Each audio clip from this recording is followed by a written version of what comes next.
Application has been circulated to the various city departments with no concerns expressed, and the application was also advertised in the Daily Graphic for 2 consecutive weeks and circulated to the province as per Section 168 of the Planning Act.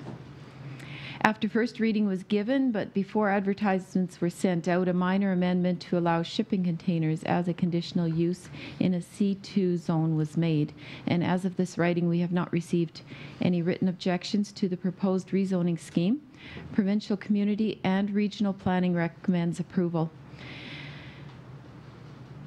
as does this committee, that the Council of the City of Portage la Prairie approve the application and that bylaw number 17-8662 be read a second time. Moved by Councillor Dreger and seconded by Councillor Buds. Any questions or comments on the motion? All those in favor of the motion? And that's carried. And that bylaw number 17-8662 be read a third time, finally passed, signed, and sealed. And I so move. Moved by Councillor Dreger and seconded by Councillor Buds. All those in favor of the motion? And that's carried. We'll open the public hearing for variation PC 5017. This is for Melco Developments at Tyler Place and Melco Drive. Is there anyone here to speak to the hearing?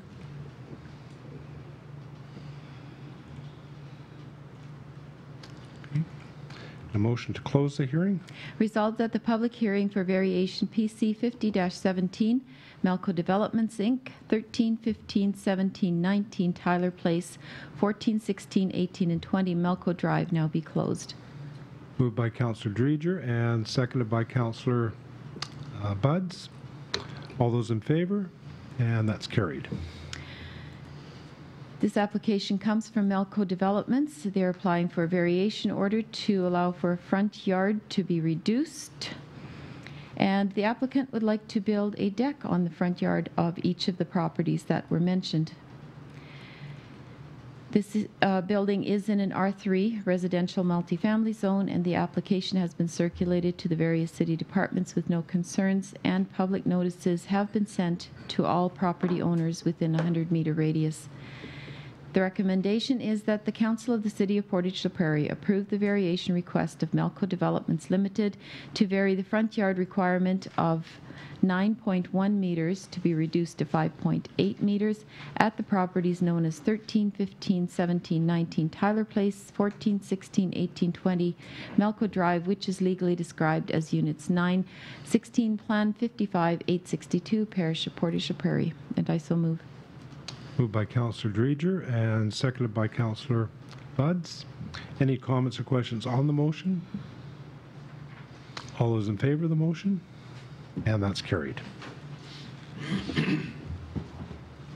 We'll open the public hearing for variation PC 5417. This is for Brian and Suzanne Johnson at 677 Maplewood Crescent. Is there anyone here to speak to the hearing? We're here, but what do we have for you to say to ask? So you're here to answer questions then, sir? If there's any questions? We're just here to see if you have approved it, and we can go ahead with it. Okay, thank you. Need a motion to close the hearing?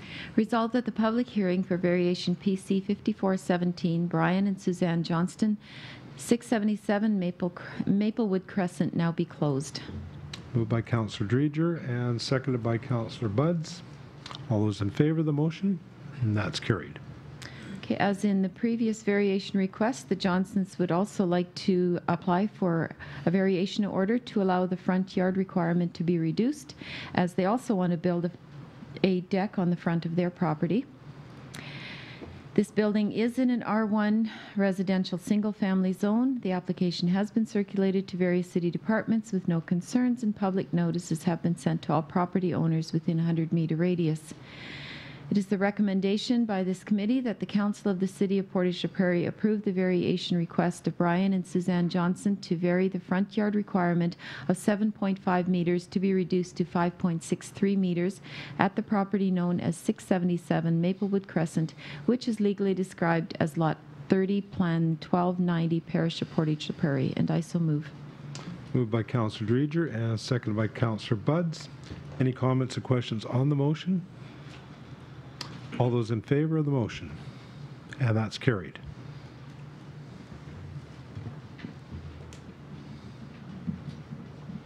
Okay, we'll move into committee, Finance, Legislative, Property Committees. Councillor Buds, please. Thank you. A couple items on the agenda here for discussion. Number 7.1, we were going to talk about the Prairie Ripples Art Tour signage. If you remember, there was a discussion at last council meeting about highway signage, etc. So that's been deferred for some additional information gathering. We also talked in committee about the request from the Parks Committee for the creation of Central Park. And so I will discuss a little bit just as a reminder that we had some discussion at our council chamber in terms of, you know, what are we wanting, what are the asks here? And the committee, Portage Parks Committee's request is to designate the land at 5th Avenue Northwest and 3rd Street Northwest to be called Central Park for the development of various park components outlined in Article 5 of the Portage la Prairie Recreational Framework Plan. And if you recall, that plan was presented to City Council by Scatliff, Miller, and Murray on June 26th. The second ask was to proceed with public consultation sessions to be hosted by the Portage Parks Committee on September 20th, 2017 at the William Gillespie Center for the purpose of prioritizing the various park components outlined in the framework plan.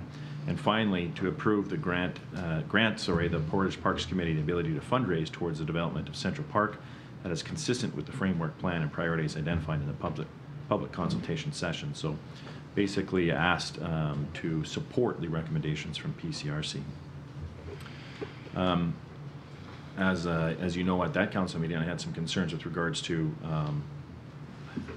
the concessions, not necessarily the concessions, sorry, for the potential for the city to have a financial contributions to any development at that park. And I know there was councillors here that said that this is the start in fundraising. There's been no indication that the council would be required to put funds aside for this, or from a capital perspective, and no real knowledge of what from an operating and ongoing operating costs there could be. So we don't know that at this point, but those concerns definitely remain for me.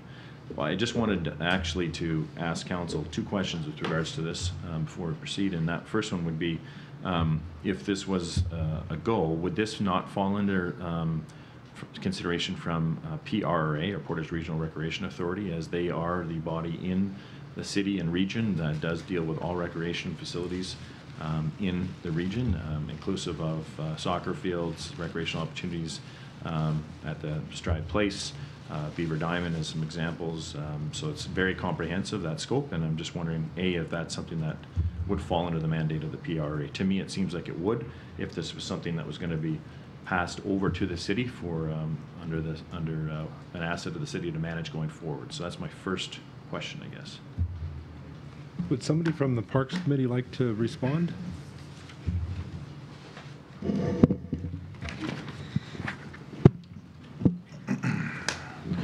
I would say that it's not quite as simple as that. The PRA does oversee a lot of the sports fields and things like that, but they do not oversee parks per se.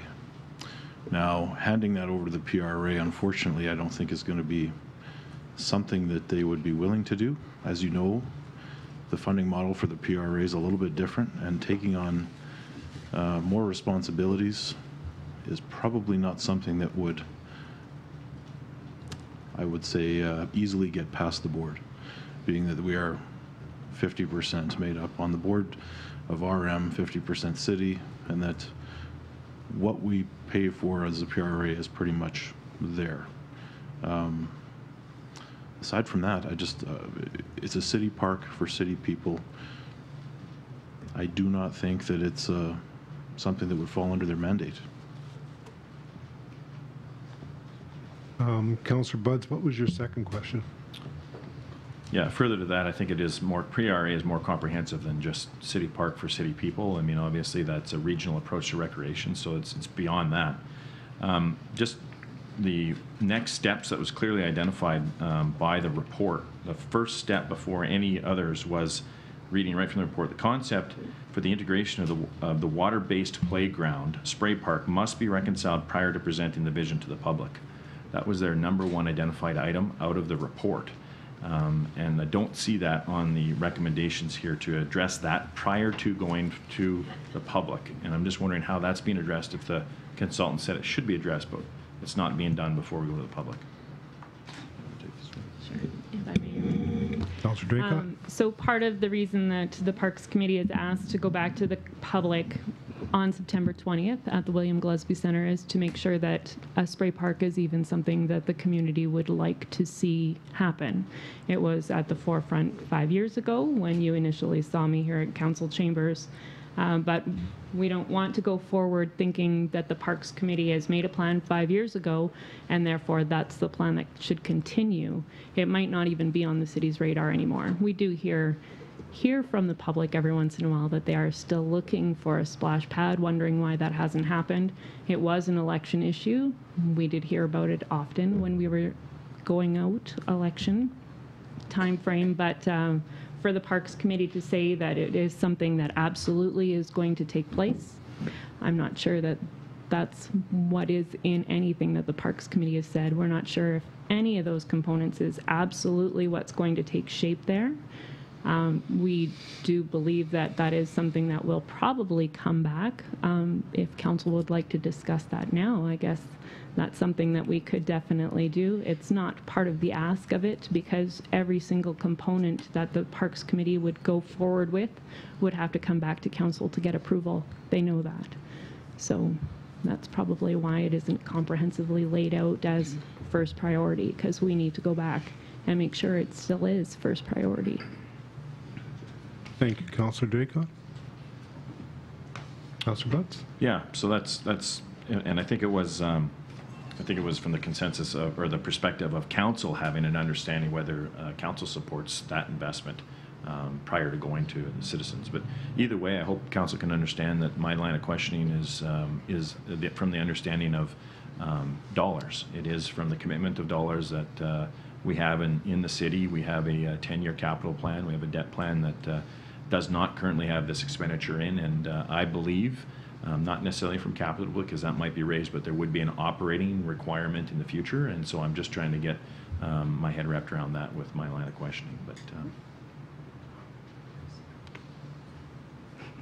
Councillor Draycott. If I could say currently what's happening with that particular park is that the Parks Department is looking after that. City Parks Department is looking after that in terms of it's part of our lawn mowing that goes out right now. That is something that looks after all of our parks as they all get mowed. That one is currently on that as far as my knowledge goes.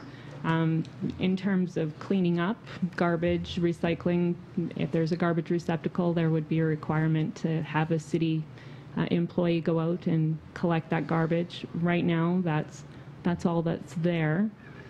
Going forward, there is absolutely the likelihood that there will be operational costs. If a water structure goes in there, then we will see operational costs there for sure. If a skate park goes in there, what those operational costs would be are probably minimal. It's probably a cleanup perspective, and we are hoping that the community would look at this as any other park where they would not leave their trash all over the place. So currently it is a minimal operating cost. We have a little ways to go as a Parks Committee before we have any operational costs for the city going forward. Okay, thank you. I don't have any other questions. So I won't read that recommendation again. Everybody knows there's the three items. That was the designation of a central park, proceed with a public consultation, and grant the ability to fundraise. That is the request. That requires a vote. Was there a seconder? Okay. So I move it. You've moved it. Moved by Councillor Buds and seconded by Councillor Wall. Any comments or questions on the motion? All those in favor of the motion? And that's carried. Okay, next item up on my report is the leasing of excess farmland that the city currently owns. And I spoke at last meeting about potential interested parties. And my system is loading right now.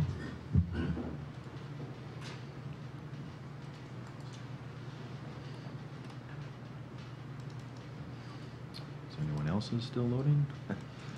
I've got it here if you want.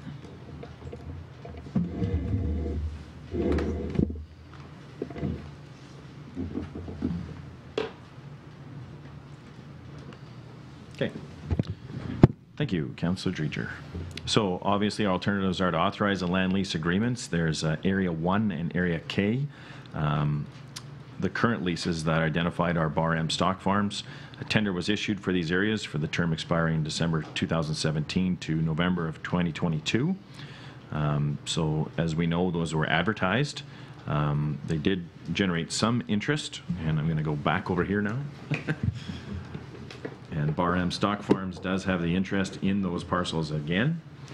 And you can see the previous lease payment and the new lease payment. And since our last meeting, there was some discussion over what happens if there is no interest in one of these parcels. I know that was brought up. And so administration did reach out to Bar M Stock Farms. And there is an interest in taking that piece as well.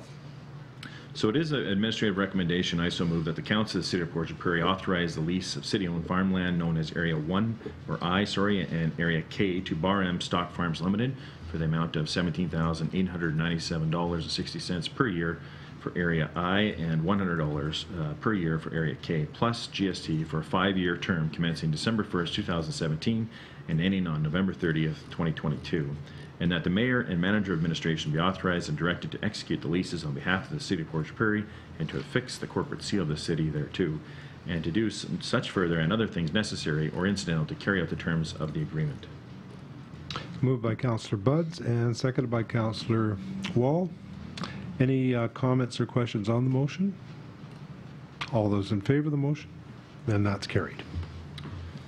And 2 items round out my report. That is a report, the second quarter report from the City Manager's Department, which was reviewed in committee as well as corporate services. So, barring any questions on that, that does conclude my report. Thank you, Councillor Buds. We're going to move into City Planning and Economic Development. Councillor Dreger, please. Thank you, Your Worship. We have this evening for consideration an application from Ryan Muirhead for the subdivision of his present holding, which is 6.75 acres, and he is requesting to subdivide 3.3 acres from that. The proposed lot will be serviced by a septic field and piped city water, and access will be gained via a city-owned parcel of land.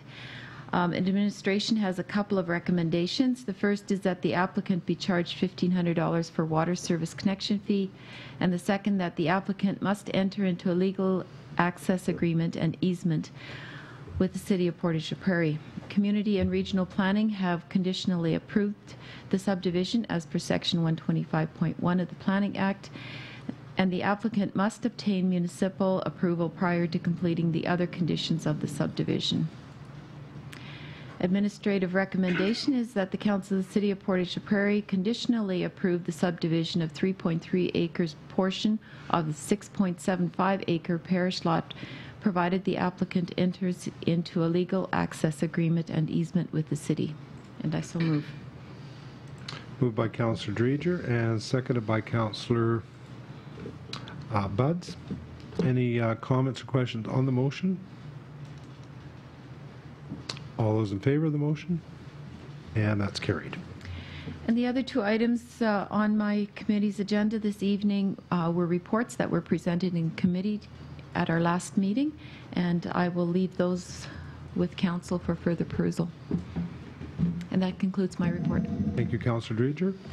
Councillor Fraze, Community Services Committee, please. Thank you, thank you, Your Worship. At our last committee meeting, we had a chance to review a number of second quarter reports from different organizations where the city's participation is usually as a representative from council. Some of those reports were actually presented by the organizations themselves, and maybe the final report from the youth council is one that bears some interest, because we're going to be looking for a replacement for the youth councillor who has served for the last term. So those reports are all available for you to look at again or ask any questions about. And that's all I have on tonight's agenda. Okay. Thank you, Councillor Fraze. And just to let you know, apparently there's a keen interest in the youth councillor position. Diane tells me that different students have been coming down and seeing her and asking for information on it. So, Excellent. Councillor Wall, Waterworks Committee, please. Yes, Your Worship. We have the reports that were presented at committee at the last meeting. The second quarter reports for the water treatment plant, the Waterworks Department, and the Water Pollution Control Facility. As we talked about then, the Water Pollution Control Facility had a 100% compliance in the second quarter. There were a number of sewer breaks in the second quarter in the city, but no water breaks. And the water treatment plant upgrades, I believe phase 1 is completed and we'll be starting phase 2. And that's my report. Thank you, Councillor Wall. Transportation Committee, Councillor Draycott, please. Thank you, Your Worship. As we did discuss last committee meeting, we do have a request for a new streetlight to go in at 3rd Street Southeast at Countess Avenue, and as well at McKay Avenue West between 15th Street Northwest and 16th Street Northwest. It was identified that the spacing of our lights in that area could be improved with the addition of another light there as well. Cost for Manitoba Hydro of installing a 60-watt LED light standard on an existing hydro pole is estimated at $600, and the monthly costs are currently $7.17 per light. And it is the recommendation that Council authorize the City to enter into an agreement with Manitoba Hydro to proceed with the installation of a streetlight on 3rd Street Southeast at the northeast corner of the intersection of Countess Avenue and on the north side of McKay Avenue between 15th Street Northwest and 16th Street Northwest. And the locations are there for Council in images as well. And I'm... Okay, moved by Councillor Draycott and seconded by Councillor Espy. Any questions or comments on the motion? All those in favor of the motion? And that's carried. And number 2 on my list this evening is we do also have a proposed crosswalk relocation at 7th Avenue West. We did see some new sidewalks put in the west side of 6th Street Northwest between 6th Avenue West and 7th Avenue West in the north end of the city in our 2017 pavement contract that Maple Leaf Construction completed this year. So with the intention of improving pedestrian safety and access to the school in that area, the request to relocate that crosswalk has been put forward. The existing crosswalk is at the intersection located on the east side of 6th Street Northwest, and it's proposed that the crosswalk be relocated to the west side of 6th Street Northwest to align with the new sidewalk and minimize street crossings for pedestrians walking to the school. Therefore, it's the recommendation that Council authorize the relocation of the existing pedestrian crosswalk with signage and pavement markings on 7th Street West from the east side of 6th Street Northwest to the west side of 6th Street Northwest, and that the traffic bylaw 01-8105 traffic sign directory be amended accordingly, and I so move. Moved by Councillor Draycott and seconded by Councillor Espy.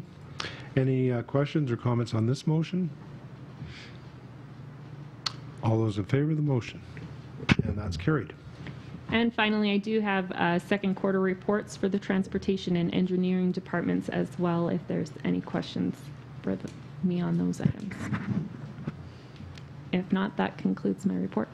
Okay, thank you, Councillor Draycott. Public Safety Committee, Councillor Espy, please. Thank you, Your Worship. Attached are the quarterly reports for RCMP, Fire and Bylaw Enforcement, and committee has reviewed those reports. Thank you, Councillor Espy. We have no deferred business. We do have some new business. Councillor Budds, please. Thank you. The first item is the 2018 budget guidelines, and I think I'm going to go through this document in a little bit more detail, and I think it's important for Council to recognize that although we're presenting this document for approval today, excuse me, there's been a lot of work already done on the 2018 budget, so let's not take this this document and the capturing of this information as the start of the budget process. It's well underway. So our alternatives obviously are to approve this budget process or amend the budget process. So it is a little bit different, this recommendation, than it has been in the past, so that's why it'll take some time. Meeting was held in June to present potential changes for the 2018 budget and to solicit feedback on these changes. So from this work that was done, as well as other prep work, the final 2018 budget process has been developed for our review and approval. And as you know, last year we started to develop a directional statement for management to work off of, and so this has been expanded for this year, for 2018. So there it is. The Council of the City of Portage la Prairie recognizes the importance of working with its partners and surrounding communities. In 2018, the Council will continue building those relations and engaging with surrounding communities, particularly Indigenous groups. Council has been committed throughout its term to reducing corporate operating expenses while ensuring that our community is competitive amongst other urban centers in Manitoba. This has been evident by the recorded downward trend of the yearly mill rate over the past 3 years. While we've landed one of Manitoba's largest foreign direct investments of its history, Council is committed to continuing its efforts towards not only reducing operating costs, but participating in climate protection. Finally, Council recognizes that in order to deliver a proactive and high-quality service to citizens, partners, and visitors, it must support all the employees of the corporation. Core values have become the backbone of decision-making process for Council and staff, and Council strives to become an employer where people are eager to work for the corporation. So that is a high-level statement that will now guide kind of management as they work through the different layers of our budget process and running the city. So what are the initiatives that are going to come out of that? Support fiscal responsibility through continuing operating efficiencies surrounding work processes, electronic transactions, and risk-weighted asset capital management. Improve and expand community involvement and city interactions with bylaw review, accessibility, asset use, tourism strategy development, and engage dialogues on cost of service and service delivery. We're going to enhance leadership and governance with new emergency plan documents, electronic communications, and employee recognition programs. Foster a growing economy with various initiatives, investment readiness overall, and climate protection program participation. We really want to communicate more effectively through a strategic communication plan which engages the community more effectively as well as supports emergency plan delivery. And so obviously we've talked a bit about public input into the budget process, and process is always welcomed.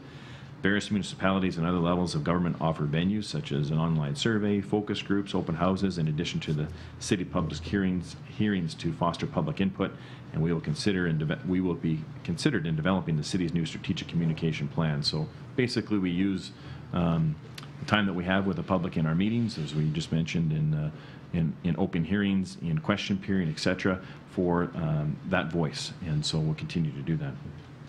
It's going to be a more collaborative process. So it's broken down on the finance department. Management works with each department's divisions management to finalize a sustainable budget that captures the city's priorities and initiatives. So we are really trending on 4 or 5 items here. So a 0% increase in operating expenses. We'll be looking at things from a risk-weighted capital standpoint. So it's a process that's really going to identify what is the risk for investment or non-investment, and that will help prioritize where dollars are spent. Risk is not necessarily a bad word, it's just identifying an opportunity. Community organization grants, so administration will review all community grant applications and supporting financials. This is a little bit different from the perspective of an executive summary will be provided to council for the approval process to increase efficiency in this area. Obviously, all of us, all members of council, are members of the City Budget Committee, and this committee of the whole enhances all of council's members' knowledge of the budget development, so no changes there. And then we will have our normal November budget presentation. So we will get those documents in advance, and we will then be having high-level discussions over that meeting information. And then moving to the final approvals later in 2017 in December, with the provincial assessment numbers being released in mid-January. So this allows the city to implement budget decisions sooner in 2018. It will be a more efficient and streamlined process. So then I will obviously be presenting the 2018 budget speech, hopefully at the December 2017 meeting. So everything is on track, and we are well on the way again, as I started with the budget for 2018. So it is a recommendation of the committee, and I so move that council approve the recommendation outlined in this report for the 2018 budget process and finalization. Moved by Councillor Budds and seconded by Councillor Wall. Any comments or questions on the motion? All those in favor of the motion? And that's carried. And the next item of new business is also yours, Councillor Buds. Yes, it's September, but it is time to approve the 6-month operating results for June. So, at the end of September, well, it'll be the third quarter done, but this is for the second quarter. So, management has gone through and finance has gone through and compared actuals to budget. And so, in some key areas in the city manager's role, finance, public safety, economic development, operations, and then we switch to the utility. And that summarized focus as we look to say how far off a budget are we and how are things going to be looking for forecast at the end of the year. And so I'm happy to report that it is very modest, but a surplus in the general operating fund of $5,439 is forecast, and a surplus in the utility operating fund of $117,318 is forecast for the end of December. It is always positive to be on the right side of the ledger at this point, halfway through the year, and all indications are that we'll see those surpluses grow, as I think we're going to realize in some increased efficiencies for the latter part of 2017. So it is the recommendation of the committee, and I so move that the financial statement and forecast for the 6 months ended June 30th, 2017 be adopted. Moved by Councillor Buds and seconded by Councillor Wall. Any comments or questions on the motion? All those in favor of the motion? And that's carried. And the next item is also finance. Councillor Buds. Yes, this is looking for approval for the acceptance of electronic payments and services. So there's been some analysis done on how the city does business with the citizens of Portage and region. And so it's been recognized that there is a larger growing population that doesn't necessarily come down to City Hall to do commerce with the city. The existing usage of our electronic payment sources is not particularly high at 20%. For paying property taxes and 17% for utilities, but there's other areas where we do business with the citizens. So we do a lot of mailing out. Annually, the city is spending approximately over $19,000 to mail bills to customers. So there's a real good opportunity to reduce these costs as some and many customers of ours will move to e-billing, and that's not uncommon with a lot of other service providers out there. So if we looked at what would be the success, the key features of this project's success are it's going to have to be easy access to sign up and use of identified electronic payments and services through the city's website. So it's easy to sign up and it's got to be easy to use. Again, simple and fully electronic. We have to market this. There has to be marketing efforts through various touch points to draw city's residents and businesses' attention. And initially, we need to promote residents and businesses sign up for these services through a contest. So we want to market it, but we want to have a splash. We want to have a splash to really promote this. So we're looking at e-billing, so emailed invoices for utility bills, monthly payments for utility accounts, pre-authorized payments for utility accounts debited from a customer's bank or credit union account. Requests for water services would be another one. The TIPS program, and business licenses for new or renewing licenses. So basically just expanding the electronic services and a commitment to, again, the efficiencies that I spoke to through our budget. So we'd offer 3 prizes, and I said splash, and just so happens that they are related to fun over at the recreational facility with annual memberships for grand prize, 3-month individual memberships for second prize, and 1-month individual membership for third prize. So again, providing a little bit of a marketing boost to this kickoff.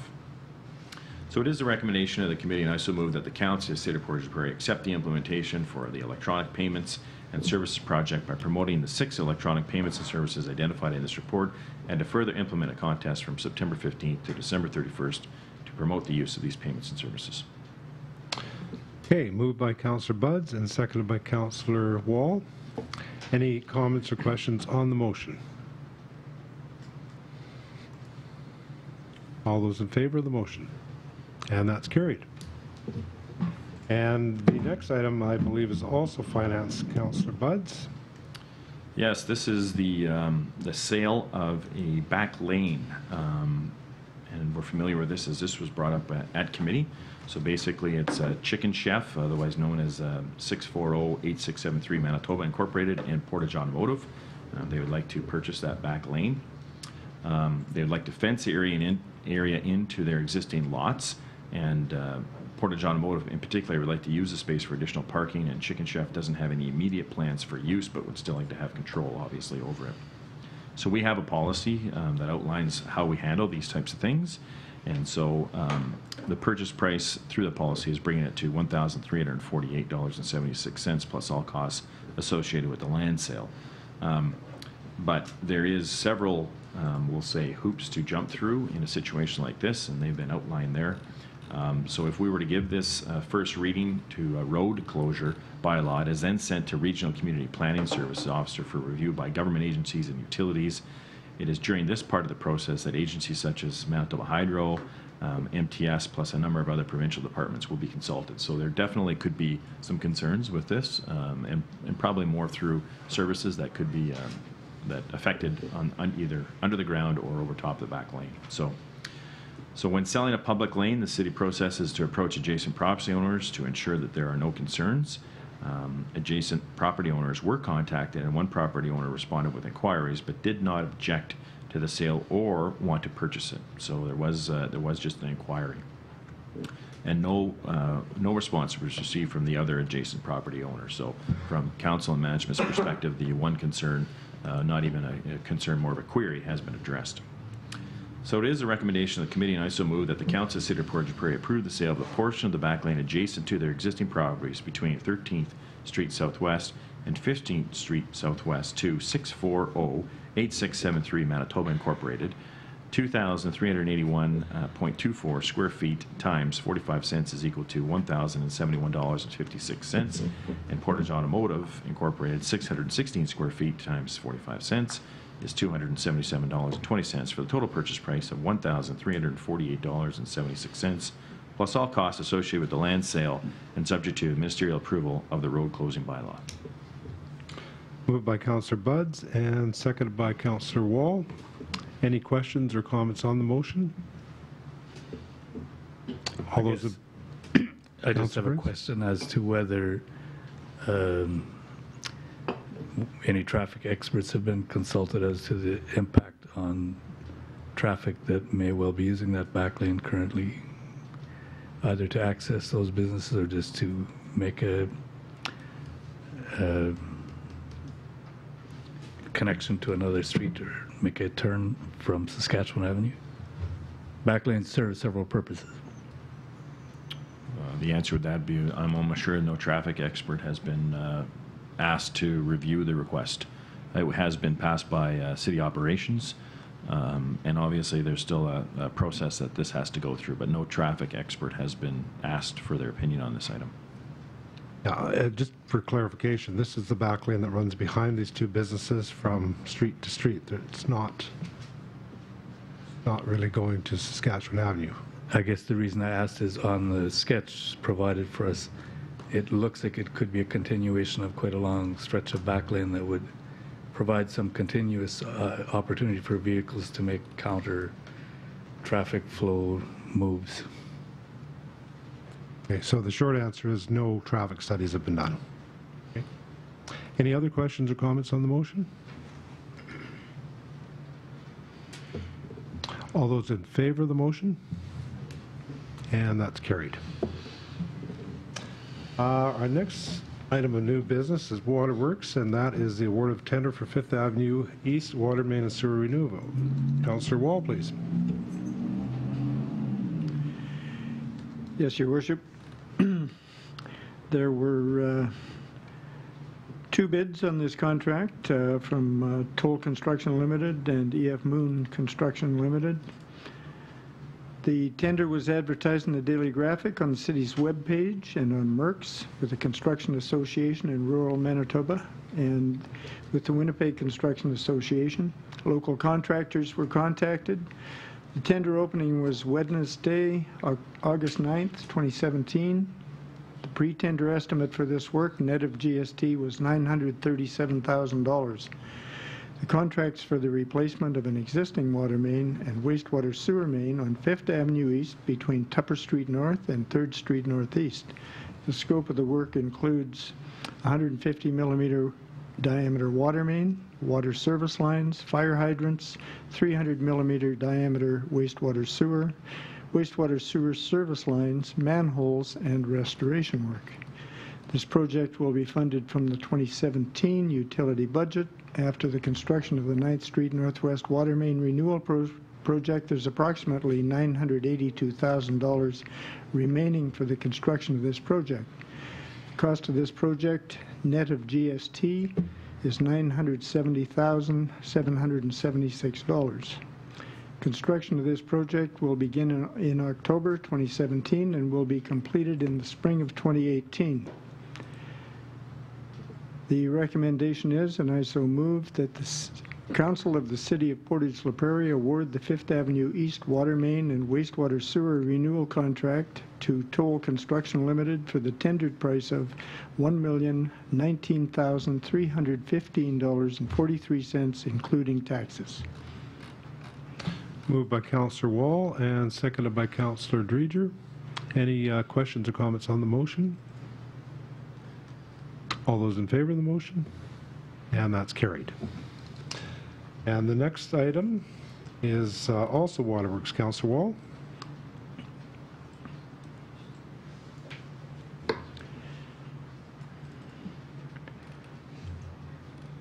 The issue here, Your Worship, is authorization in principles for specific city residents to be serviced by the rural municipality of Portage la Prairie regional water system. 2 of 3 property owners on Saskatchewan Avenue East near the city limit have expressed interest in receiving water servicing. A cost estimate to service these properties at the city standard with fire protection was developed several years ago, and the residents rejected the plan. Since the water main must come from a great distance from Angle Road, it's prohibitively expensive to service the few homes near the city limit.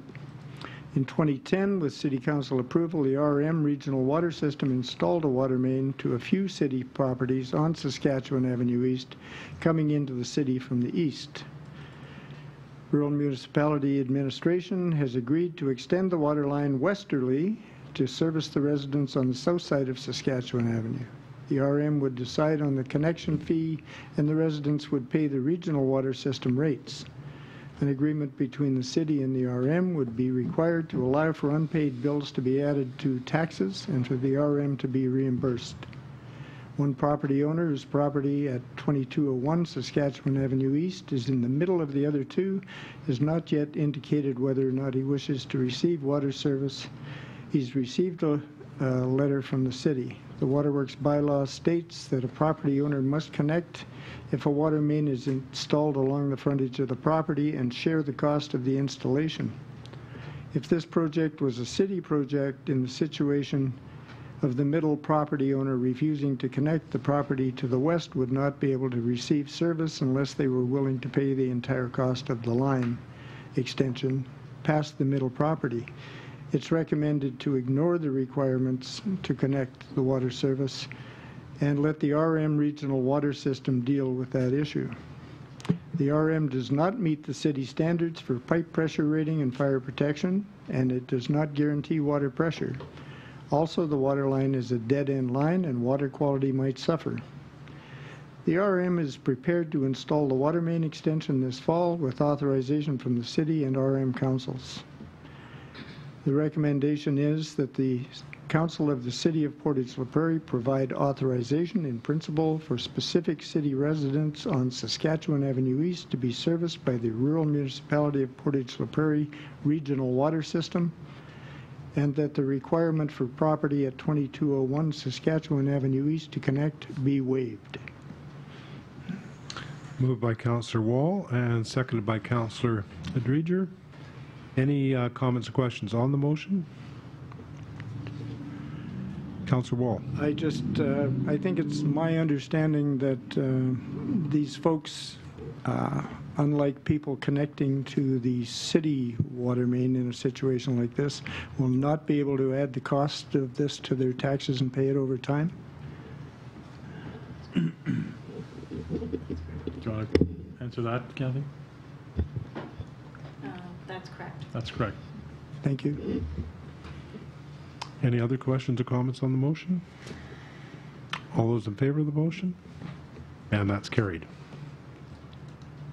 That concludes all of our new business, and we have no old business, so council is adjourned at 6:47 p.m., and we're going to move right into committee. Can we take a break?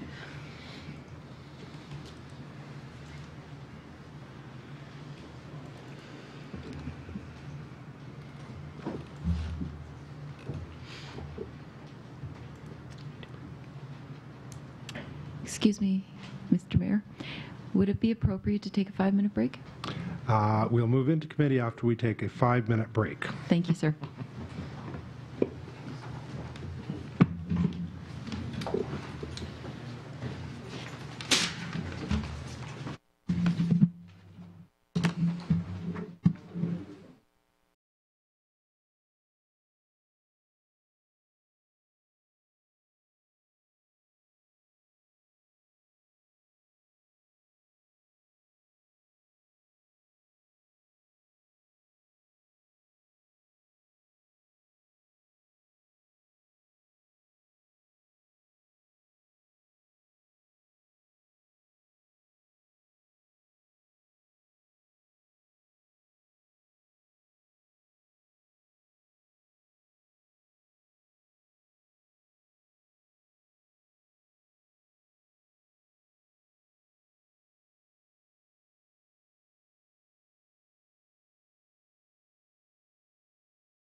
Oh,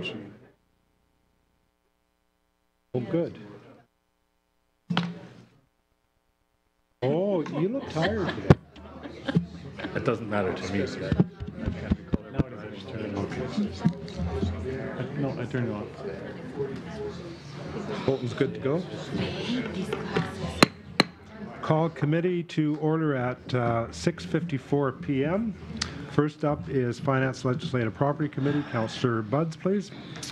Yeah, the first item is our 2016 annual report, and basically we have it prepared, and once we accept it by council, the report will be posted on the city website. So again, this is the committee report, and we'll approve it at the next council meeting. But I think I just want to draw council's attention because it is attached, and it is really from my perspective, corporations, cities, they do present and prepare a financial report a lot of times. This is more comprehensive than that. Obviously, our finances are included in there, but there is a lot of good information in there, and it's really, in my opinion, almost like a scorecard. And one of the communication pieces that we talk to about how we tell the citizens of Portage what we're doing and how we're doing with some relevant information. So I really encourage City Council, if you have not already read this document, it is a very comprehensive document with some fun facts in there, and it really is it's a good document.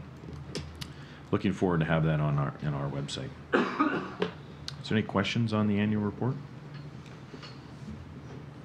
I just thought it was very well done, very well put together, a lot of information. Yeah, I think it is very comprehensive as well. So the other item on my report is the procurement and municipal process. So this is another one that I'll spend a little bit of time on here. It's kind of a two document. I won't go through the future of procurement and municipal process. I'm just going to go through the kind of the summary here. But I do encourage all council members to get very comfortable with what's being presented here for approval at next meeting. As you know, this item has been up for discussion on several instances with regards to purchasing local, how we look at that, etc. So this has been on management's plate for some time, and this is what's now come forward.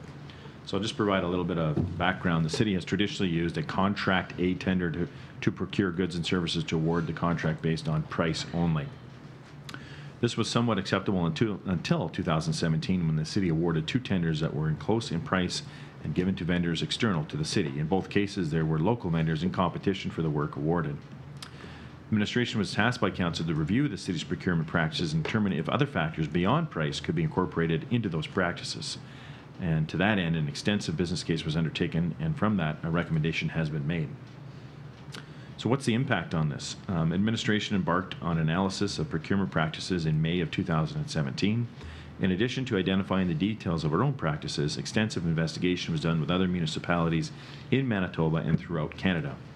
What was discovered is, although there are considerable regulations barring using a local preference in awarding contracts, many leading-edge municipalities have moved to a more holistic, sustainable approach in their tendering practices.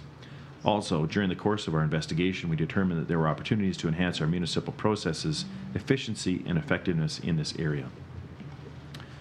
It was concluded that the city could add factors beyond just price in its procurement practices, which would introduce sustainability and best value bid practices, which consider our community's needs both today and in the future. So whether that be our economy, our environment, our residents, both personal and business, as well as social value, we can commit to evaluating our procurement partners by lowest bid, as well as sustainability measures in meeting the terms of our RFPs. In addition to our recommendation to move to an RFP process with sustainable factors considered and given weighted in the evaluation and awarding of the contract, the following functional implementation recommendations are made. Migrate to a standard RFP document with non-price factors, or a non-standard document also with non-price factors as applicable to the specific procurement. Include the sustainability and best value bid introduction and required inclusions in both the RFP and NRFP documents and bid submission requirements. Streamline processes using the annual budget process to attain council approval for procurement.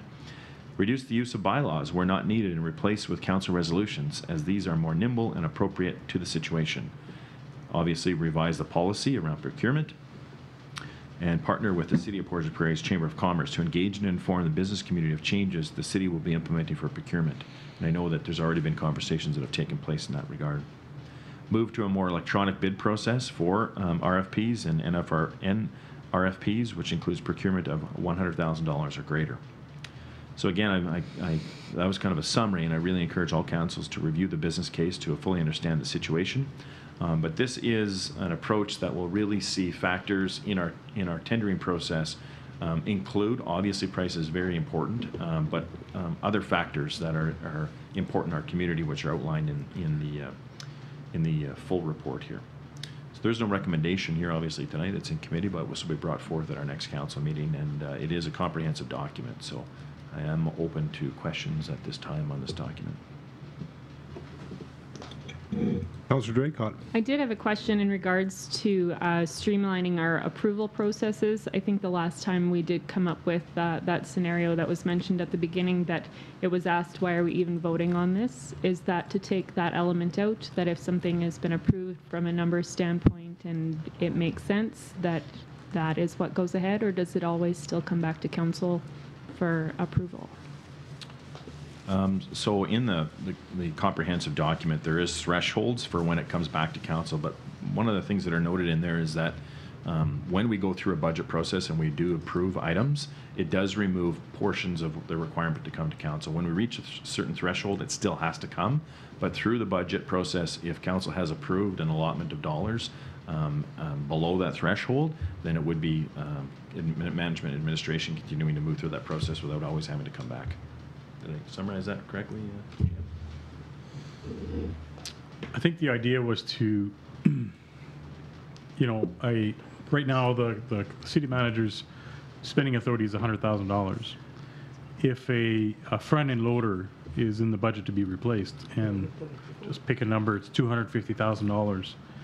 The idea behind this new policy is that if it was approved in the budget at $250 and it came in below $250, that I would not have to bring it back to council for approval, because it was already approved in the budget process, a resolution's registered, and so on and so forth.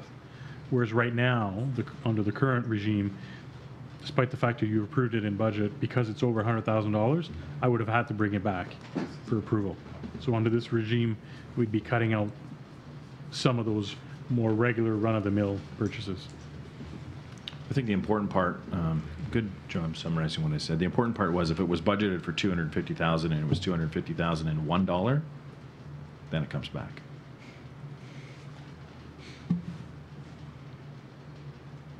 Other questions, comments on? I just want to say this, it's obvious when you go through the documents, there's been a tremendous amount of research and work done by our staff on this, and some very thoughtful observations are in there. So I'd really encourage everybody to go through it, and this certainly probably will improve the process, make it less contentious. It has been contentious in the past, and I think some of these recommendations will go a long way to removing that part of it anyway.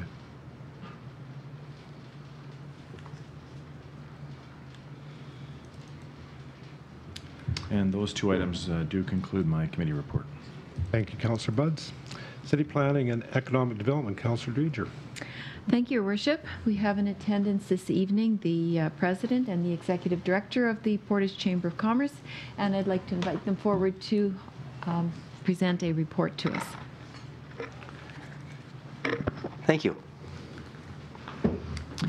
Your Worship, Council, Administration, Department heads. Budsy knows I'm going to be, Councillor Budsy knows I'm going to be moving this around and take my glasses off a few times. Can I control that? Perfect. Good. We can get through a little quicker if I control it from there. Yeah, just a little bit closer. Perfect. I just want to state a fact before I begin that a 20-year-old participating through a dirt dash on a Saturday morning at 10 o'clock and a 51-year-old participating at a dirt dash on a Saturday morning at 10 o'clock has different outcomes. So if you hear the odd groan it's only because I fell in the ladder, right? And it's not part of my normal demeanor, so I'm still recovering from it. All joking aside, we actually want to thank the groups that organize those type of events, including the Folk Festival, a lot of the events from past, and of course all the future events coming up. Conversation with a lot of our business members, they love it when these types of events come to our city. Not only do they promote tourism, but of course they promote spending in our shops, our gas, our restaurants, and so on. So congratulations to those groups who put on a heck of an event, and obviously for future groups that do that as well. So, my name is Preston Meyer. I am the president of the Portage and District Local Chamber of Commerce. And our goal here tonight, actually, we certainly want to thank you on behalf of our board and our over 200 members to give you just a little bit of an insight as to what the Chamber does. We know that we've been around. Oh, Kathy's playing. I'll get it back. Perfect. And as you're all aware, we did celebrate our 130th anniversary last year with a number of celebrations throughout, and we brought a couple of characters and so on back to life that we put back in the museum for another 130 years. But when I go around and I talk to businesses, and they say, you guys have been around 130 years, what is it that you do? So part of our communication strategy that we've tried to accomplish over the last 4 and 5 months is really to get our message out. So our goal is to certainly come to council to basically tell you what it is that we do. And so we're going to run through a short presentation of who we are, what we are, and so on. I know some of you are aware of it. Some of you councillors have already been on board before, and certainly a number of you are members of the Chamber as well. So, like any organization, there we are. A Chamber of Commerce, of course, is a voluntary federation of the business community, and what that really means is that it's a group of individuals that enter into an agreement to form a body to accomplish a certain purpose. And that was done right back here in Portage la Prairie long before it was a city in 1886. 131 years later, as I mentioned, we're still here. I'm just going to put my timer on here. Or just in case my wife calls me, it's one of the two.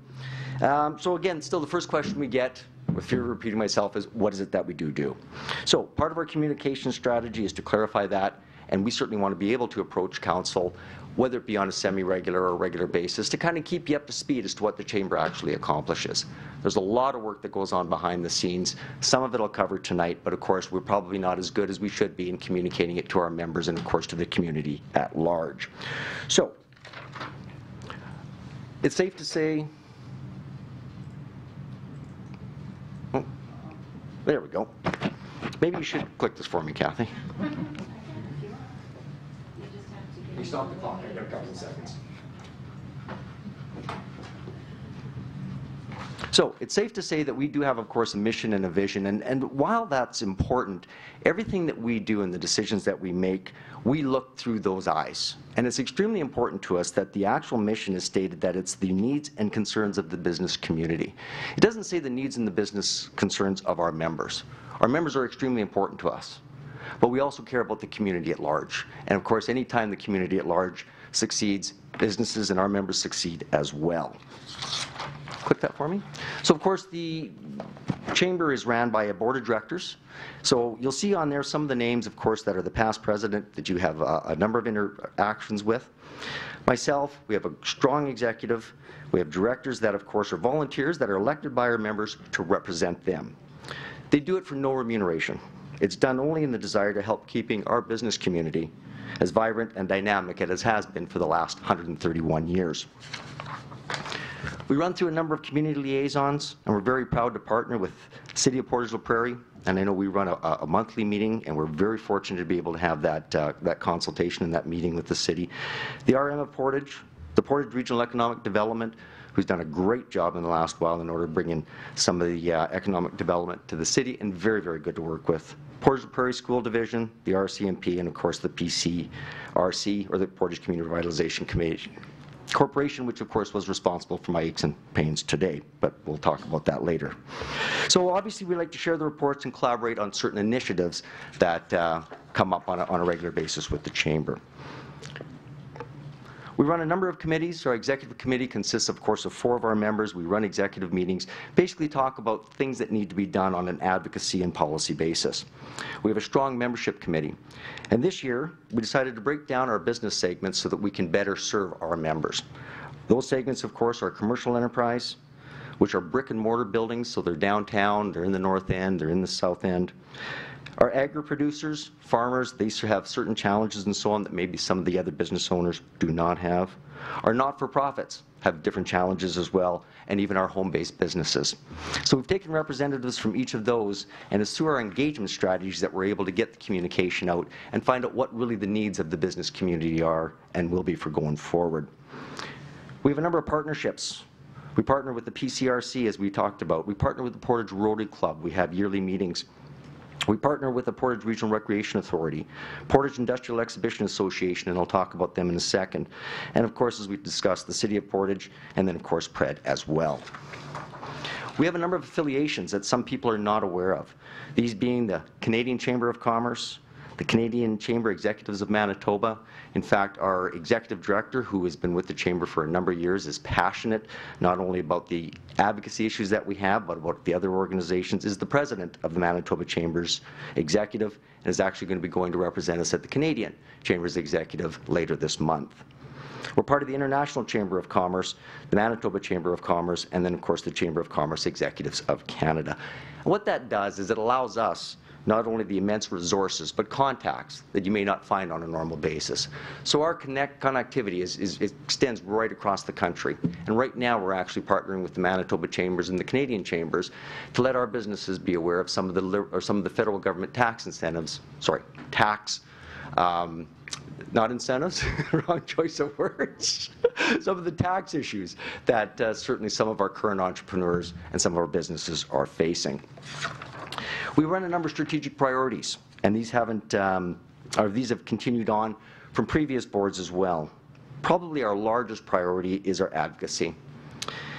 I'm going to cover a little bit of that in just a minute. We have a strong communication strategy now that is going to be able to entail us to get our message out to our members. We have a member recruitment strategy, but in a non-membership drive. We need and want members, but we want them to become a part of the Chamber, and as I mentioned, we want them to stand on the wall with us. We do a lot of non-business partnership development, and I think we've done a good job of that, whether it be with the AMM, City of Portage la Prairie, the RM, and so on. We have a strong governance model where we actually have board development, and we look at our board members and we develop, and we all will look through the same eyes as to what is the best interests of our members. And of course, we run a number of events, and we believe that those events are strongly adhered to or strongly liked by our membership, a result that we have a chance to get together in a different format.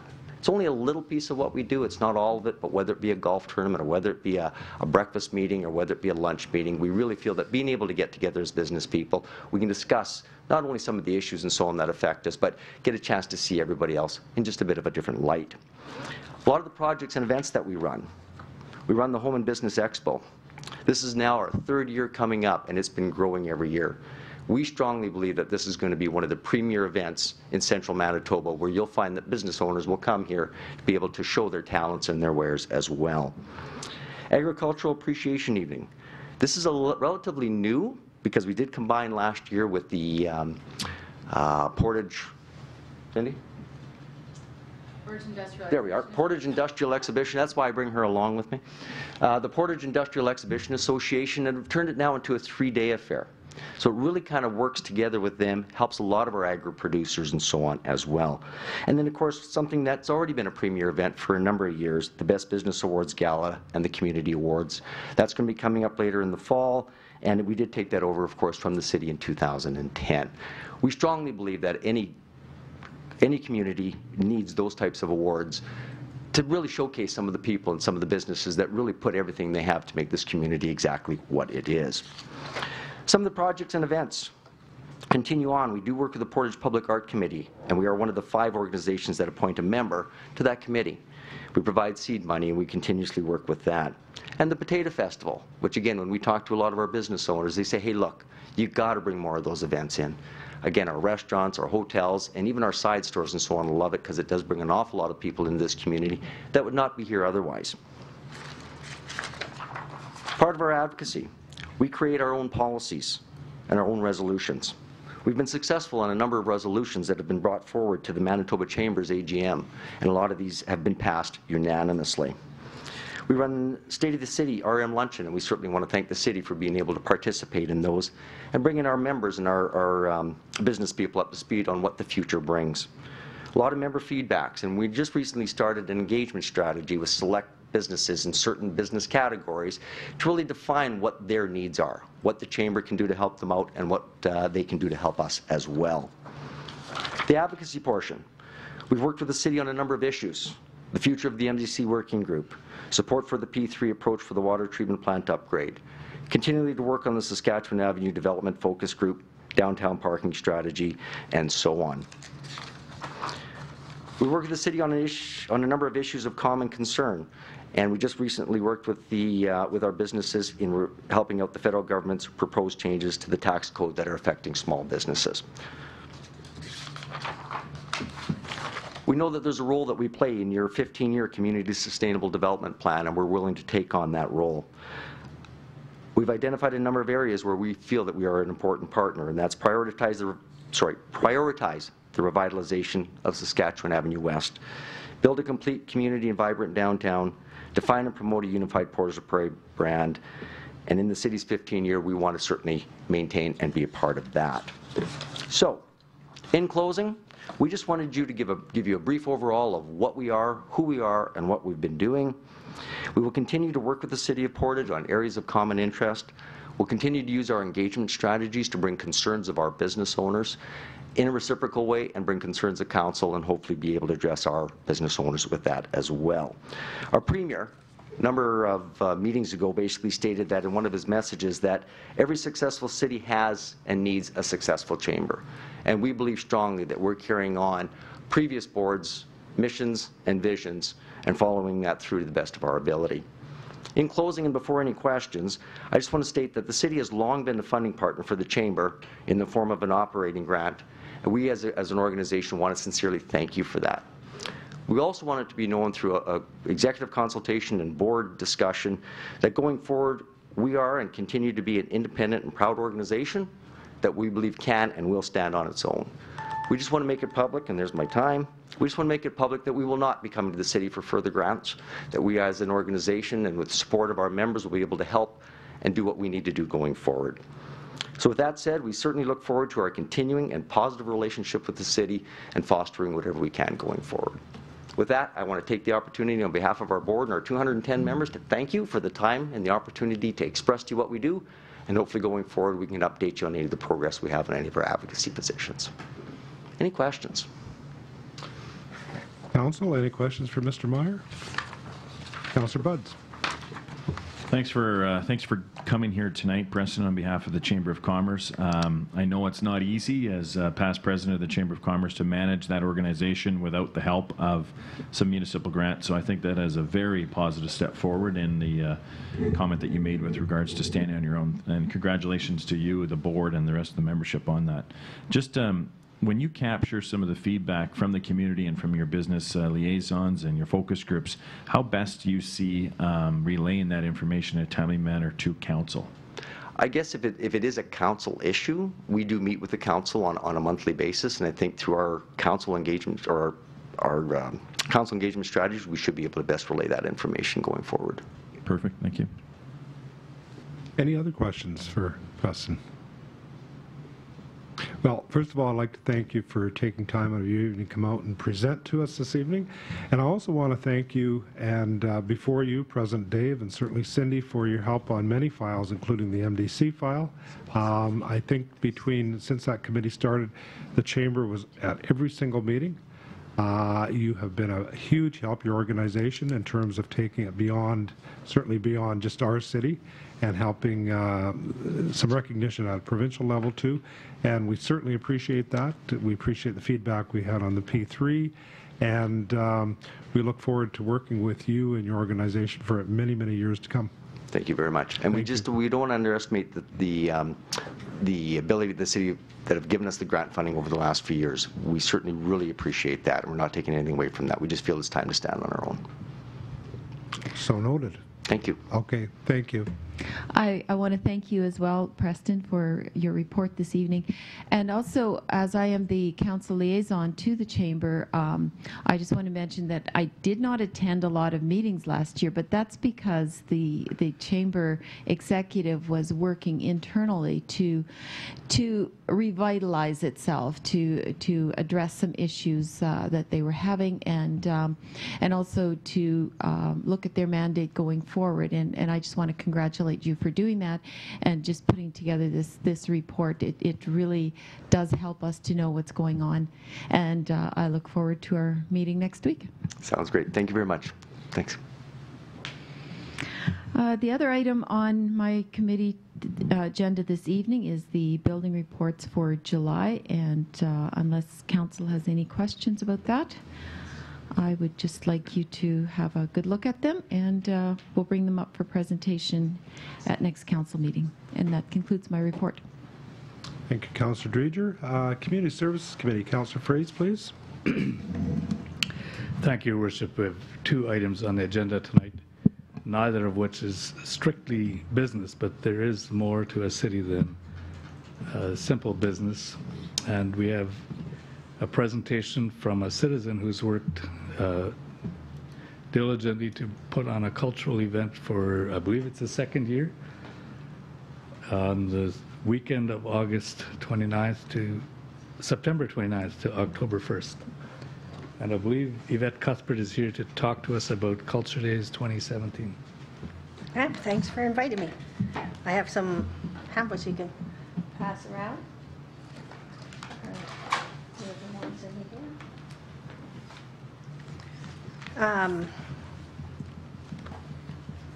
So Portage la Prairie has lots to offer and lots of talented people.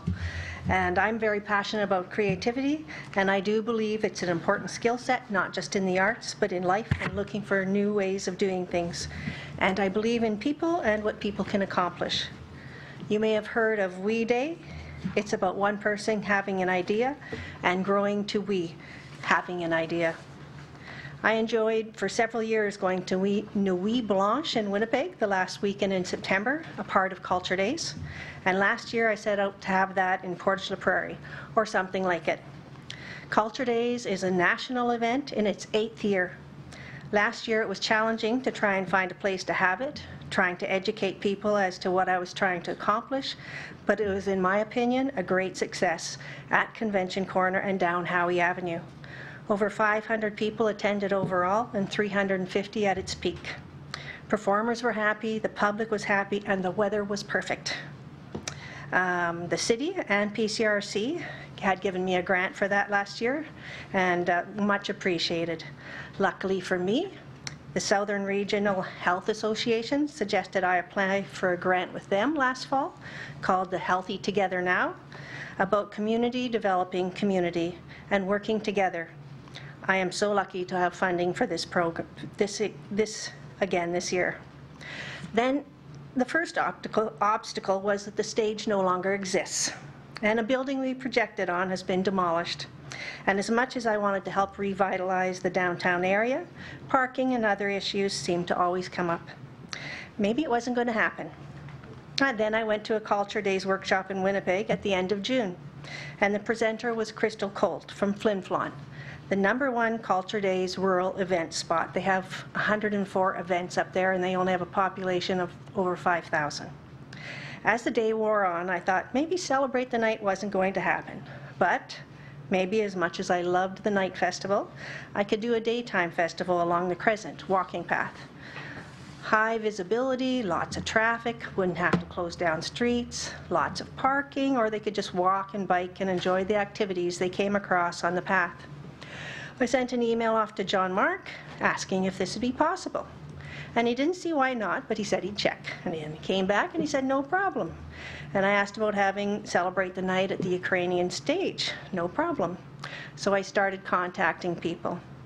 The Manitoba Culture Days people asked if they could help by coming out and doing a presentation, and I said sure. And we attracted a few to the presentation, and the excitement started to build, and that was July 23rd. I went for a drive with the Manitoba Culture Days presenters, showing them what I had in mind, the different wide spots on the path where larger activities could be, and on the narrower parts where more individual activities could be. They were excited. They could see how this would be a great event. One had no idea we had a lake, a path, such a wonderful park, and I asked if he was sold and ready to move here. I wanted as many community organizations involved as possible.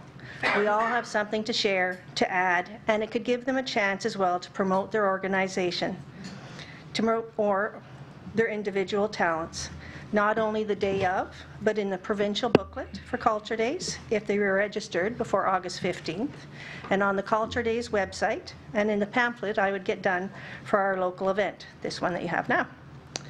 Heck, the Provincial Culture Days people said, with the event we were building, we may even get national recognition. And most important to me, we would be building community pride and just the feeling of being part of a larger community in general. The deadline for the provincial booklet is passed, but events can still be registered online until September 18th. And if someone would like to come out and share their talents the day of, they are welcome to. Though I would appreciate a heads up, that's not absolutely necessary. What I did learn from Crystal Colt last year and this year is that culture is not just music, art, performance art. It can be crafts, sports, human books, which we have a number of this year. It is about sharing what we are as Canadians and what makes us happy in our everyday lives. Culture Days is meant to be interactive, so maybe you have some fun interactive activity that you can put on that also helps promote your organization or individual talent. Culture Days is about creating, sharing, and participating. The Mayor will be one of our human books, and so will Vern May. Come have a chat with them and others and enjoy the many activities along the Crescent from 2 to 4 p.m. on September 30th, including building a bee hotel if you like, and then hop over to Island Park between the Ukrainian stage and Splash Island, where there will be many performances and fun things to do and see at night from 6:45 to 11 p.m. Shadow art, Portage Camera Club slideshow, star mapping, glow-in-the-dark percussion group, POW dancers, musicians, human lanterns. In all, so far, we have 54 events going on. Lots to take in, and it's all free.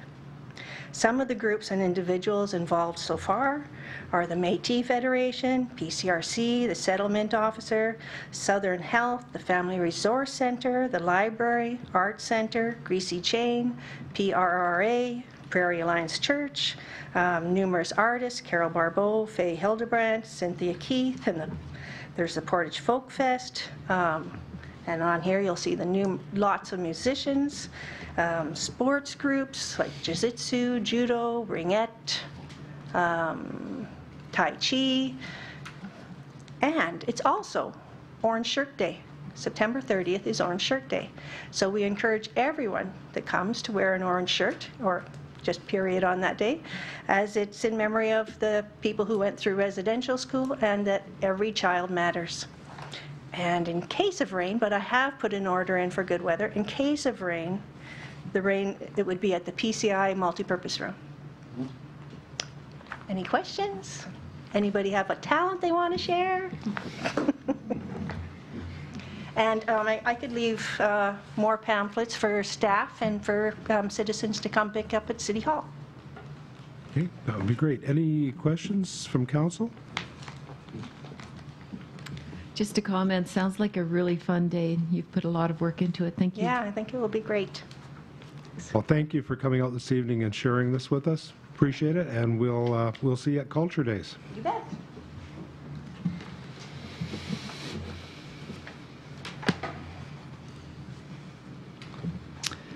Thank you, Yvette, for that presentation, and hopefully that weekend goes well.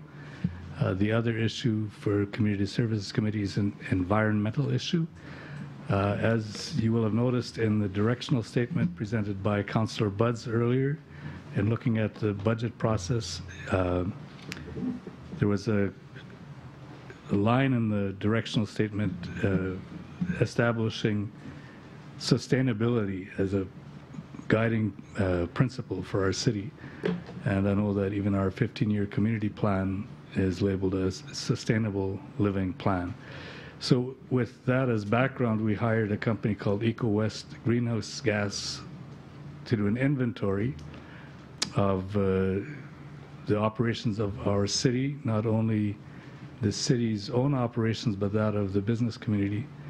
And we've identified a number of areas where we could improve our energy use, our environmental impact going well into the future, areas in which we could improve our entire environment for future generations.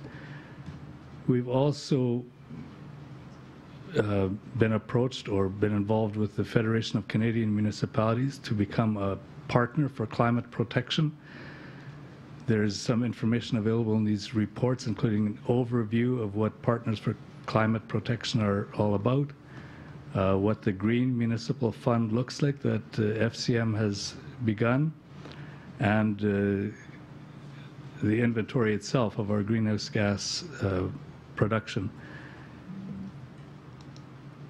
In order to apply for a certain number of government grants and to be involved in initiatives going forward at the provincial and federal levels, it's going to be necessary for us to establish our sustainability credentials, and becoming a partner with FCM in this greenhouse gas reduction strategy, where they term it as Partners for Climate Protection. I guess we can use whatever language is politically correct to describe ways of making our city more sustainable well into the future. And it's going to be the recommendation of administration and of the Community Services Committee at next council meeting to sign on to that Partners for Climate Protection package put together by FCM. I don't know if there's any questions on that or clarifications, John Mark. Have I presented it thoroughly? There's quite a bit of information on those reports. If they're, can you open them at all? I've got one open. Which one would you like? Well, maybe the PCP overview one.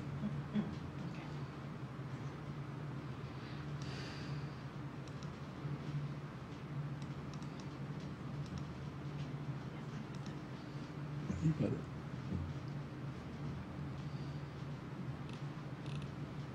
Yeah, I won't attempt to describe it in detail, but you'll see that it's well in line with our own strategic objectives for the future, is to make sure our city stays green enough and clean enough to hand off to the next generation in good condition.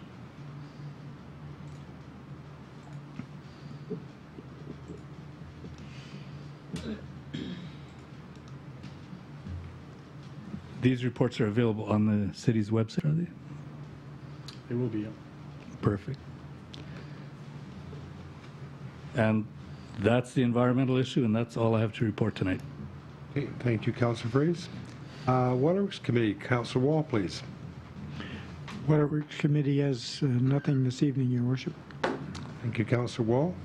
Transportation Committee, Councillor Draycott. Thank you, Your Worship. Next council meeting, when we come to meet, we will be looking at sidewalk snow clearing, just to amend our current sidewalk snow clearing so that we can add to it if we so choose, so that we can clear snow from the brand new sidewalks that were put into the city this summer, as well as the extensions that happened. So 4 different areas that we are looking to add to our sidewalk clearing, snow clearing program. And that's all I have for this evening. Thank you, Councillor Draycott. Public Safety Committee, Councillor Espy, please. Thank you, Your Worship. The Public Safety Committee has nothing to report. Thank you. Before we adjourn, we are going to have question period. So for anybody that's here that hasn't been here before, question period is a time to get up and ask council questions, and we will endeavor to answer them for you. And just ask people that have questions to use the podium and the microphone. Evening, Mr. Knott. Evening, Mr. Mayor, councillors. The report that was given earlier on by the Finance, Legislative and so on Committee does have some terms raised by Councillor phrase right now, things like sustainability in terms of bids. Well, those kinds of things are mushy unless they're defined. Will council be very careful about defining things like that when they are awarding tenders, words which can be open to interpretation one way or the other? Yeah, I think Councillor Buds will probably want to comment, but the procurement policy will be very detailed. There will be examples. Anybody bidding on the tenders will know exactly what's being measured and how it's being measured. Councillor Buds, did you want to add anything to that? Yeah, at the far end of the report that I gave, there is kind of a sampling of the types of sustainability questions that would be considered. And I can just kind of brief some of them. It is included in Council's report, but as an example, does your business take steps to support the City of Portage la Prairie economy by seeking to form partnerships with local businesses and by working with local suppliers, contractors, and subcontractors wherever possible? And if they answer yes or no, there's an opportunity or an expectation when the process goes through that that's well articulated and it goes to, so economy, environment, people. Does your business employ individuals who live or contribute in some way to our local economy? Yes or no? And if answered yes, expectation is to provide a description. Social value. So to answer the question is yes. We are honing in on that and being clear in terms of expectations. Following on, Mr. Mayor, the same item. I read the entire report this afternoon, and it's very comprehensive, and I appreciate the length and details that have in it. One thing about the electronic payment thrust towards that, the prizes offered are from a credit union and from a credit union, but it's membership in something which is not to do with the city. Could I suggest that council consider something more direct in terms of the application of a prize for anyone interested in this thing? And would you consider... I just stop you there, Mr. Knott. That's not to a credit union. It's Stride Place. My apologies. It's Stride Place. So unrelated completely, and it is promoting the facility over there and all the attributes that are over there. And would council consider, instead of prizes for membership in a place which is very well, good place, but membership, to something which is more directly involved with the city, and that's the tax system? Would council consider having a prize which is, say, as an example, 3 years of tax reduction for the winner and 2 years and 1 year? This would be a small amount, but it might have a lot more interest from people involved in looking at this thing and suggesting stuff. I just ask that something to do with the tax be the prize. Chair of Finance, would you like to respond to that? Yeah, so really and honestly, we are promoting this and marketing this as another opportunity for citizens to do commerce with the city, but really the prizes is not really the incentive to participate in this. This is about efficiency, both from the city standpoint and from the citizens that are using it. So at least from my chair, there'll be no change to the award of prizes and consideration for taxation. It is a very short window, just from September to the end of the year. And once that's over with, we're really looking to the citizens to see the value beyond just the prize that could be awarded to this. Other questions? One of the things that was raised in the report this afternoon to do with that was that council doesn't necessarily have to pass a bylaw to change things, but can, by resolution, change things. And it's much easier to have a resolution than go through the process of a bylaw change. In previous council question periods, I've asked council to consider removing the word "be" from the definition of a prohibited animal in the animal control bylaw. Council may want to consider that as a removal of that word, but if that's something that you wish not to do, then would you consider a resolution for, say, a period of 3 to 5 years of putting the word "be" in abeyance? That would allow the placement of hives next spring in the city, and after a period of 3 to 5 years, perhaps evaluate the effect of it. Do people like it? Do you get enough honey? Is the whole system, is the whole thing sweet enough? All kinds of bad puns. And so if a bylaw motion is not desired to remove the word bee, could you put it aside for 3 to 5 years? I believe this question's been asked and answered before, but I will endeavor to answer it again, and anybody from council that wants to jump in is welcome to.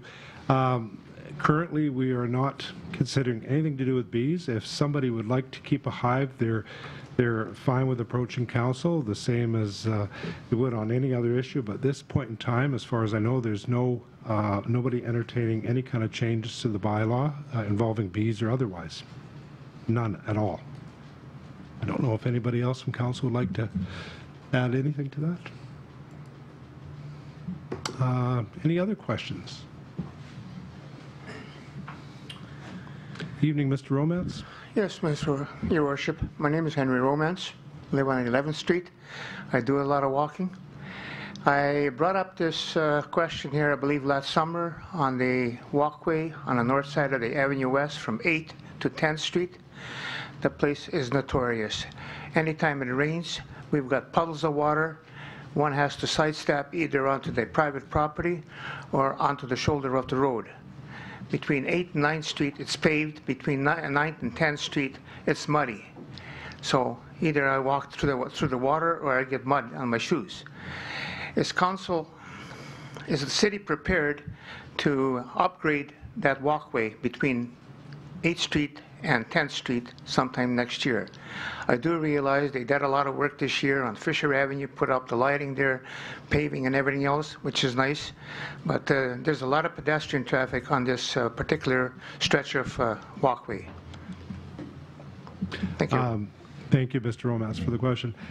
There's a number of areas like that. The area on Main Street where the tracks are, some have been addressed. The area from Oddfellows was addressed about 2 years ago where we had flooding. Operations will prioritize that. I can't tell you when that would happen. Every year, council, during the budget process, allocates money for repairing paths, for new paths, and for walkways. And operations take a look at the worst areas and the high traffic areas, and the money is spent accordingly. So I can't give you a firm answer probably until next spring, Kelly, when the list comes out. What areas are being done? Yeah, it'll be next spring. We'll have a list prepared, but we'll be doing an assessment this fall of our sidewalks. Okay. So that area will be looked at, Mr. Romance, and won't be able to tell you for sure one way or the other till next spring. Thank you. Are there other questions from the gallery? Thank you, Mr. Mayor. When will the fountain be back in operation? Not this year, I'm told, unless somebody has new information. What Mr. Green told me last week, it needs repairs, and he doesn't anticipate the repairs being done. They were waiting on a part until not done in time for this year. So not till next spring, unless that part has come in or something's changed.